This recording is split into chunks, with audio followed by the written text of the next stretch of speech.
With this, may I request our chief guest, Erwad Sam Kapadia, to say a few words.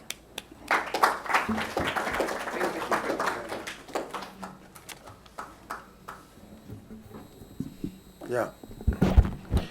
Professor Bhattacharya, Mr. Kersi Devu, Prochi Mehta, ladies and gentlemen. Zoroastrianism is a religion into which I have been born. Its beauty lies in its explicit simplicity. There are no diktats, and the individual designs her own destiny. There is freedom of choice. One has to understand that one can do what he likes or she likes, but ultimately she has to face the consequences of her choice. Respect and dignity, I believe, is the core of our religion. How we interact with one another with respect and dignity is something which Zoroastrianism stands for. As Prochi Mehta has explained, her provocative and well-intentioned book arises out of the fact that her daughter married a non-Parsi and their children are not permitted to enter the temple in Kolkata. With 4 deaths to every birth, month after month, the Parsi community in India is sailing majestically towards its destiny, extinction in the decades to come. I have the highest regard for our co-religionists in Iran, who were often consulted in the past when there were questions of religious importance as to answers to be sought. The questions raised and answers given have been dutifully recorded in what are called the riwayats. For centuries, people were sent out to Iran, their answers given on such matters as, if you have servants who are non-Parsis or Zoroastrians and who would actively like to become Zoroastrians, should they or should they not be inducted? The answer is emphatically, they must be inducted. If they do not, it is considered to be sinful. These questions and answers continued for a period of 3 centuries. Started first in 1478 and continued for 3 centuries. There is a reference in the book to some fringe elements like the Ilm-Economists and the Theosophical Society. But could these elements have influenced such fundamental matters of such fundamental importance to the religion? Or was it a question of arrogance displacing humility? Arrogance destroys what humility creates. As you see, I am an ordained priest and have consecrated several interfaith marriages, inducted the children of such unions into our faith. If that is considered to be heresy, then why should anybody be bothered? I have to face the consequences, nobody else. There's a reference in the book to what Dr. Dhalla has mentioned, that religious principles should not be influenced by thinking in society. My feeling is that unfortunately, that is what is happening today in our religion. The Kisse Sanjan is a document pertaining to the arrival of the Parsis fleeing Islamic invasion in Iran. We are informed by the author that it is to be considered a narrative and not one of historical importance. We landed first in Diu, subsequently moved to Surat, Navsari, Udwada, finally landing up in Mumbai, where we finally made a name for ourselves.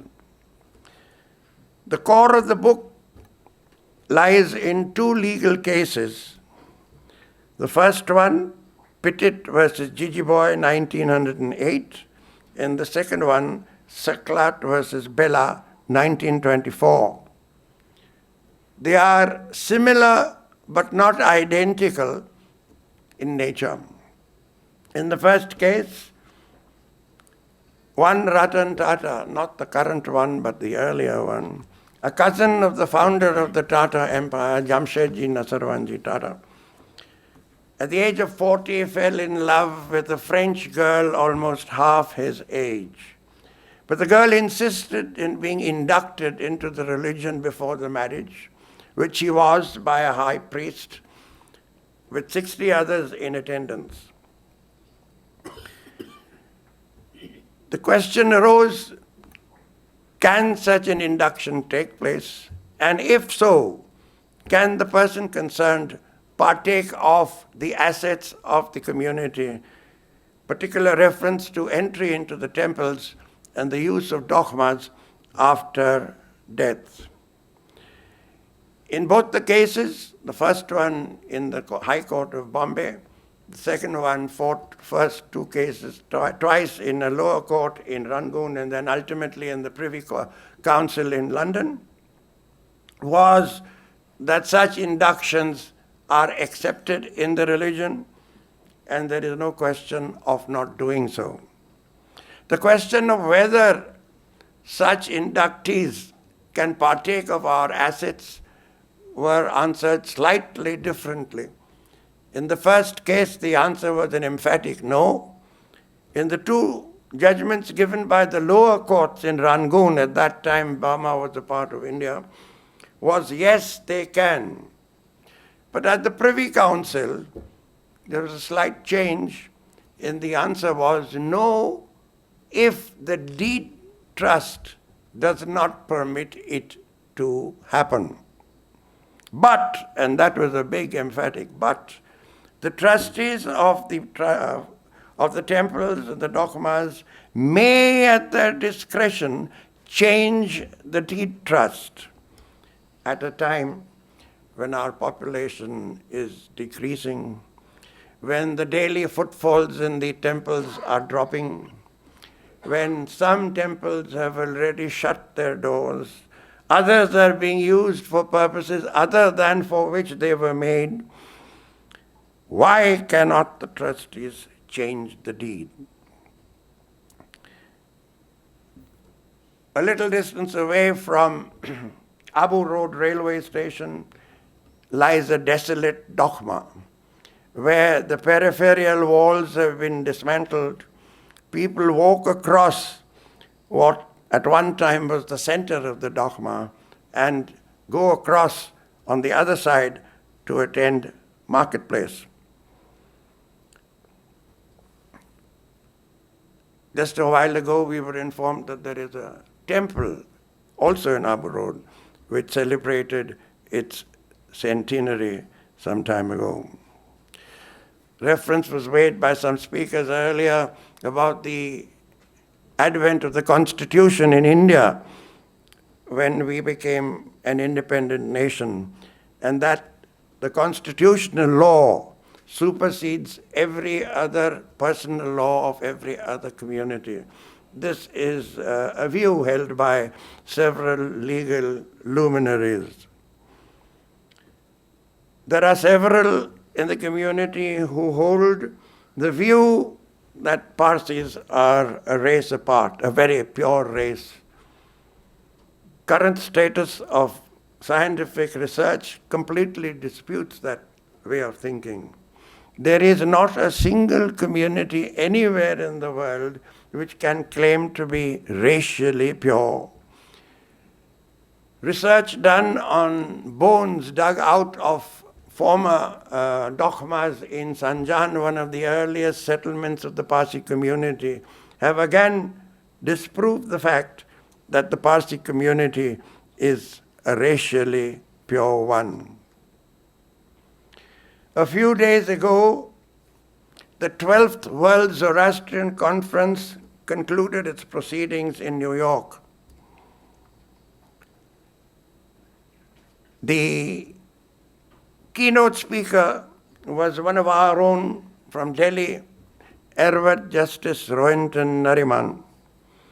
And the subject of his talk was gender equality in Zoroastrianism. We've read great stories of our women leading armies into battle, leading armadas into naval battle, and did a great job of it. Why then are we discriminating against our own sisters and daughters? I'm extremely proud to be a member of the Delhi Parsi Anjuman, who in their rules and regulations formulated several decades ago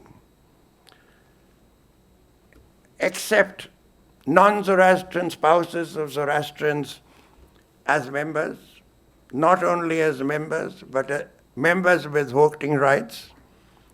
Their children are allowed to participate in what are called the Farrower classes, which impart religious instruction to all children.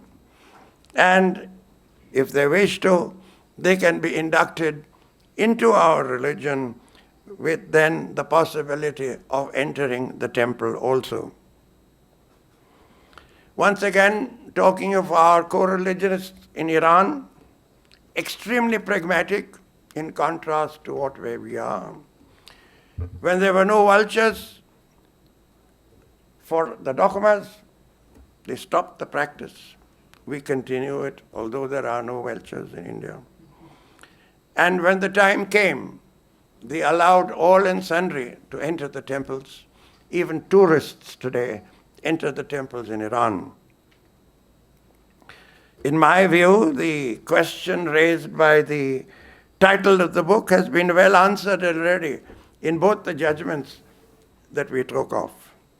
I wish the book much success, a success which it deserves, because it comes at a time when we need to get our thinking straight in India.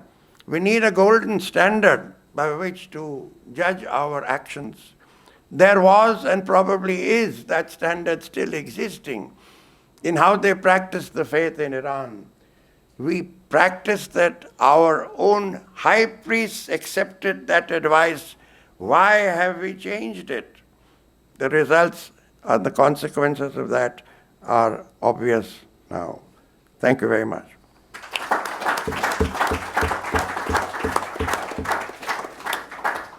Thank you very much, sir, for the valuable insights. And perhaps this book could play an important role in the fight for equality and against discrimination.